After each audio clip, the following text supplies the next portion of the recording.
ಎಲ್ಲಿ ತನಕ ಹೋರಾಟ, ರಕ್ತವನ್ನು ಚೆಲ್ಲುತ್ತೇವೆ, ನ್ಯಾಯವನ್ನು ಪಡೆಯುತ್ತೇವೆ, ರಕ್ತವನ್ನು ಚೆಲ್ಲುತ್ತೇವೆ, ನ್ಯಾಯವನ್ನು ಪಡೆಯುತ್ತೇವೆ. ನಮ್ಮ ನಿವೇಶನ ನಮ್ಗೆ ಬೇಕೇ ಬೇಕು, ನ್ಯಾಯ ಬೇಕು.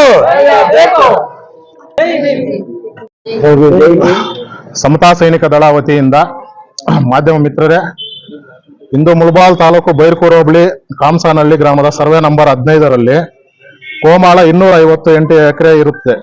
ಈ ಗೋಮಾಳದಲ್ಲಿ ಮೇಲ್ಕಂಡ ಬೈರ್ಕೂರು ಹೋಬಳಿ ಕಾಮಸಾನಹಳ್ಳಿ ಗ್ರಾಮ ಸರ್ವೆ ನಂಬರ್ 15ರಲ್ಲಿ ಗೋಮಾಳ, ಇದರಲ್ಲಿ ನಿವೇಶನಗಳು ನೀಡಬೇಕೆಂದು ದಿನಾಂಕ 9/1/2025 ಜಿಲ್ಲಾಧಿಕಾರಿಗಳಿಗೆ ಮನವಿಯನ್ನು ಸಲ್ಲಿಸಿರುತ್ತದೆ ನಮ್ಮ ಸಂಘಟನೆಯಿಂದ.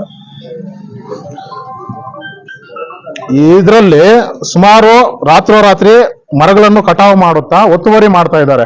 ಯಾರು ಈ ದುಡ್ಡಿನ ದರೋಡೆಕೋರರು ಅಂತಾರಲ್ವಾ, ಅವ್ರು ಭೂಮಾಫಿಗಳು ಏನ್ ಮಾಡ್ತಾ ಇದ್ದಾರೆ, ರಾತ್ರೋರಾತ್ರಿ ಕಟಾವು ಮಾಡಿ ಅದನ್ನು ಒತ್ತುವರಿ ಮಾಡ್ಕೊಳ್ಳೋದಕ್ಕೆ ಪ್ರಯತ್ನ ಮಾಡ್ತಾ ಇದ್ದಾರೆ. ಇದರಿಂದ ಏನಪ್ಪಾ ಅಂದ್ರೆ ಇಲ್ಲಿ ಸುಮಾರು 8 ರಿಂದ 10 ಗ್ರಾಮಸ್ಥರಿದ್ದಾರೆ.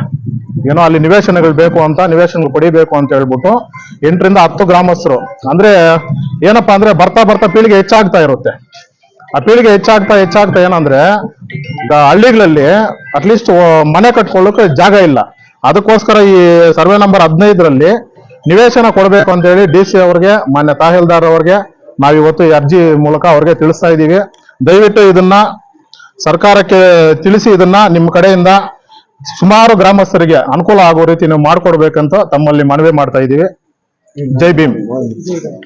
ಹೋರಾಟಕ್ಕೆ, ಸಮತಾ ಸೈನಿಕ ದಳ ಹೋರಾಟಕ್ಕೆ. ಈಗ ಹಿಂದಿನ ಜಿಲ್ಲಾ ಅಧಿಕಾರಿಗಳಿಗೆ ಮನವಿ ಕೊಟ್ಟಿರ್ತೀವಿ 9/1/2025 ಅಲ್ಲಿಂದ ನಮ್ಮ ತಹಸೀಲ್ದಾರ್ ಕಚೇರಿಗೆ ಬಂದಿರುತ್ತದೆ. ಅಲ್ಲಿಂದ ಈಗ RIA VA ಇವರೆಲ್ಲ ರಿಪೋರ್ಟ್ ಹಾಕ್ಬೇಕಂತ ಹೇಳಿದ್ರೆ ಪೆಂಡಿಂಗ್ ಇರುತ್ತೆ. ಈಗ ಅಲ್ಲಿ ಹಲವಾರು ಬಡ ಜನರೇ ಇದ್ದಾರೆ. ಬೈರ್ಕೂರು ಹೋಬಳಿ ಕಾಮಸಾನಹಳ್ಳಿ ಗ್ರಾಮದ 15 ಸರ್ವೆ ನಂಬರ್ ಅಲ್ಲಿ 258 ಎಕರೆ ಇರುತ್ತದೆ. ಅದರಲ್ಲಿ ಎಲ್ಲಾರು ಈಗ ಅದರಲ್ಲಿ ಏನೋ ಒಂದು ನಿವೇಶನ ಬೇಕು ಅಂತ ಹೇಳ್ಬಿಟ್ಟು ಅಧಿಕಾರಿಗಳಿಗೆ ಮನವಿ ಕೊಟ್ಟು ರಿಕ್ವೆಸ್ಟ್ ಎಲ್ಲ ಮಾಡ್ತಾ ಇದ್ರೆ, ಹಿಂದೆ ದುಡ್ಡಿನ ಮಾಲೀಕರು ನೈಟೇ ಹೋಗಿ ಆ ಮರಗಳನ್ನು ಕಟಾವು ಮಾಡಿ ಸೇಲ್ ಮಾಡ್ತಾ ಇರ್ತಾರೆ. ಪ್ಲಸ್ ಪೊಲೀಸ್ ಇಲಾಖೆ ಆಗ್ಬೋದು, ಫಾರೆಸ್ಟ್ ಇಲಾಖೆ ಆಗ್ಬೋದು, ಯಾವುದೇ ಇಲಾಖೆನೇ ಅದನ್ನ ಖಂಡಿಸಲಿಲ್ಲ. ಬಡವರಿಗೆ ಹೋಗುವ ಜಮೀನಿಗೆ ಅಡ್ಡ ಬರ್ತಾರೆ ಎಲ್ಲಾ ಅಧಿಕಾರಿಗಳು. ಈಗ ನಿನ್ನೆ ಹೋಗಿ ಅವರು ಏನೋ ನಮ್ಮ ಜಾಗದಲ್ಲಿ ಯಾರೋ ಬಂದಿದ್ದಾರೆ ಅಂತ ಹೋದ್ರೆ ಎಲ್ಲರನ್ನೂ ತಡೆ ಮಾಡಿ ಓಡಿಸಿದ್ರು. ಆದ್ರೆ ನಾವು ಸ್ಥಳಕ್ಕೆ ಹೋಗಿ ಅದು ನಮ್ಮದು ಅಂತ ಹೇಳಿದಕ್ಕೆ ಅದನ್ನು ಬಿಟ್ಟಿರ್ತಾರೆ. ಈಗ ಯಾರು ಕಟಾವು ಮಾಡಿರ್ತಾರೋ ನೈಟ್ ಯಾರಿಗೂ ಗೊತ್ತಿಲ್ದಂಗೆ ಅವ್ರ ಮೇಲೆ ಕಾನೂನು ರೀತಿ ಕ್ರಮ ತಗೊಳ್ಳೇಬೇಕು, ಅವ್ರನ್ನ JCಗೆ ಅರೆಸ್ಟ್ ಮಾಡಲೇಬೇಕು. ಇದರಿಂದ ನಮ್ಮ ಕೊಂಡಪ್ಪ ಸಾರು ಏನ್ ಮನವಿ ನಮ್ಗೆ ಹೇಳ್ತಾರೋ, ನಾವ್ ಏನ್ ಮನವಿ ಕೊಡ್ತೀವೋ ಅದ್ರ ಮುಖಾಂತರ ಅವ್ರಿಗೆ ಕಾನೂನು ರೀತಿ ಕ್ರಮ ತಗೊಳ್ಳೇಬೇಕಂತ ನಮ್ಮ ಒತ್ತಾಯ ಸಮತಾ ಸೈನಿಕ ದಳ ವತಿಯಿಂದ. ಎರಡು ಒಂದೇ ಬಿಡು. ಅಕ್ಕ ಕೈ ಅಕ್ಕ.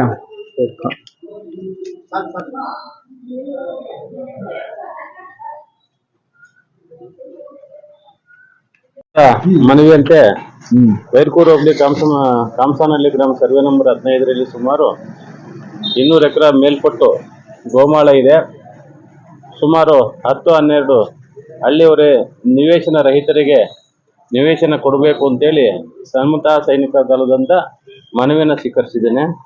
ಇದರಲ್ಲಿ 1989 ನಮೂನೆ 53 ಮತ್ತು 2017-18ರಲ್ಲಿ ನಮೂನೆ 57 ಯಾರು ಅರ್ಜಿ ಸಲ್ಲಿಸ್ಕೊಂಡಿದ್ದಾರೆ ಏನು ಅನ್ನೋದನ್ನ ಪರಿಶೀಲನೆ ಮಾಡಬೇಕಾಗತ್ತೆ. ಹಾಗಾಗಿ ಈಗ ಏನು ಮನವಿಯನ್ನು ಕೊಟ್ಟಿದ್ದಾರೋ ಇದನ್ನು ನಾನು ಉಪ ತಹಸೀಲ್ದಾರ್ ಬೈರ್ಕೂರು ಅವ್ರಿಗೆ ಕಳಿಸ್ಕೊಡ್ತೀನಿ. ಅಲ್ಲಿಂದ ಮಾಹಿತಿ ಏನು ಬರುತ್ತೋ ತಿಳ್ಕೊಂಡು ನಿಮ್ಗೆ ಮಾಹಿತಿನ ತಿಳಿಸ್ತೀನಿ. ತದನಂತರ ನೀವು ಸಂಘದ ಮುಖಂಡರು ಮೇಡಮ್ ಗಮನಕ್ಕೆ ತಂದಿರ್ತೀನಿ ಮೊದಲನೇ. ಈಗ ಮತ್ತೆ ತಾವು ಮುಖಂಡರು ಬಂದು ಮಾತಾಡಿ ಅಂತಿಮವಾಗಿ ತಹಸೀಲ್ದಾರು ಏನು ಕ್ರಮ ಕೊಡ್ತಾರೋ ನೋಡೋಣ. ಸಾಹೇಬ್ರೆ, ಈಗ ರಾತ್ರಿ ಆ ನೀಲಗಿರಿ ಮರಗಳನ್ನು ಇದನ್ನು ರಾತ್ರಿ ಯಾರಿಗೂ ಗೊತ್ತಿಲ್ದಂಗೆ ಕಟಾವ್ ಮಾಡ್ಕೊಂಡು ಹೋಗ್ತಾ ಇರ್ತಾರೆ. ಅವ್ರ ಮೇಲೆ ಏನ್ ಆಕ್ಷನ್ ತಗೊಂತೀರಿ? ಈಗ ಎಷ್ಟು ದಿವಸ ಆಯ್ತು ಈ ತರ ಆಗಿ? ಈಗ ನಿನ್ನೆ ಅಲ್ದ ಮನೆ 3-4 ದಿವಸದಿಂದ ನಡೀತಾನೆ ಇದೆ. ಮೆನ್ಷನ್ ಮಾಡ್ಕೊಡಿ ನೀವು ಅರ್ಜಿ ಅಂತ ಸರ್ ಕೊಟ್ಟಿದ್ದೀನಿ. ಅಲ್ಲ ಅವ್ರ ಹೆಸರು ನಮ್ಗೆ ಗೊತ್ತಿಲ್ಲ. ನೈಟ್ ಕಳ್ತನ ಮಾಡೋ ಹೆಸರು ನಮ್ಗೆ ಹಿಂಗ್ ಗೊತ್ತಾಗುತ್ತೆ. ನಾವು ಹೋಗಿ ನೋಡಕ್ಕಾಗತ್ತೇನಪ್ಪ? ಅಲ್ಲ ಸ್ವಾಮಿ, ನೀವು ಪರಿಶೀಲನೆ ಮಾಡಿ ಇಮಿಡಿಯೇಟ್ಲಿ ಅಂದ್ಮೇಲೆ ಆಕ್ಷನ್ ತಗೋಬೇಕು.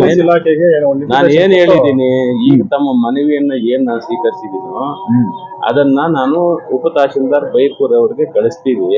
ಅವರೆಲ್ಲ ಹೋಗಿ ಮಾಜರ್ ಮಾಡ್ತಾರೆ, ಯಾರು ಮಾಡಿದ್ದಾರೆ ಏನು ಅಂತೇಳಿ. ಅಲ್ಲಿ ಮಾಜರ್ಗಿಂತ ಎಂತವ್ರು ಅಂತ ಹೋದ್ಮೇಲೆ ಅವ್ರು ಹೇಳ್ತಾರ ಪಬ್ಲಿಕ್ಸ್ ಎಲ್ಸಿ ಅವ್ರ ಮೇಲೆ ಇಮಿಡಿಯೇಟ್ಲಿ ಬಂದ್ಮೇಲೆ ನೀವು ಬನ್ನಿ ತಹಶೀಲ್ದಾರ್ ಹತ್ರ ನಾನು ಮಾತಾಡ್ತೀನಿ. ಮೆಮೊರಾಂಡಮ್ ಕೊಟ್ಟಿದ್ದ ಬಗ್ಗೆ ಮಾತಾಡ್ಬಿಟ್ಟು ಫೈನಲೈಸ್ ಮಾಡೋಣ. ತಾವು ಏನ್ ಕೊಟ್ಟಿದ್ರೆ ನಾನು ಕಳಿಸ್ಕೊಡ್ತೀನಿ. ಮತ್ತೆ ಸಾಹೇಬ್ರೆ ಇದು